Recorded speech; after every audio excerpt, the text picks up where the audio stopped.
পৃথিবীর কোনো খাবার দাবারের সাথে ইফতারের তুলনা হয় না। অন্যান্য খাবারের মধ্যে নিয়ে আসা হচ্ছে, আমি সালাদ বানাচ্ছি আবার একটু করে খেয়ে ফেলতেছি, আমি একটা কিছু রান্না করতেছি একটু ট্রাই করতেছি, কিন্তু ইফতারের অ্যারেঞ্জমেন্টটা আলাদা। কেউ ট্রাই করতে পারতেছে না, শুধু আনা হচ্ছে, টেবিলে সাজানো হচ্ছে, রাখা হচ্ছে, দোয়া হচ্ছে, বারবার ঘরের দিকে তাকানো হচ্ছে কখন সেই মুহূর্তটা আসবে। আসা মাত্রই বিসমিল্লাহ বলে আমরা মুখে দেই। তো এটার আনন্দটাই আলাদা। এবং রোজা শেষে প্রথম যে খাবারটা আমাদের মুখে লাগে, এটার যে স্বাদ পৃথিবীর অন্য কোনো খাবারের ওই স্বাদ হয় না। অন্য সময় তো আমরা খেজুর খাই, কিন্তু ইফতারের সময় প্রথম যে খেজুরটা আমরা খাই, এটার একটা অন্যরকম তৃপ্তি না?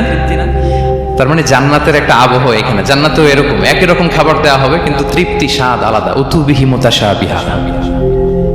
দুনিয়াতে যে আমি ওয়াটারমেলন খাচ্ছি, জান্নাতেও নাকি এটাই দেয়া হবে। তো মানুষ প্রশ্ন করবে যে আল্লাহ, এটা তো আমরা খেয়েছি, এটা কেন? আল্লাহ বলে এটা খেয়ে দেখো, এটা ওই রকম না, এটা তৃপ্তি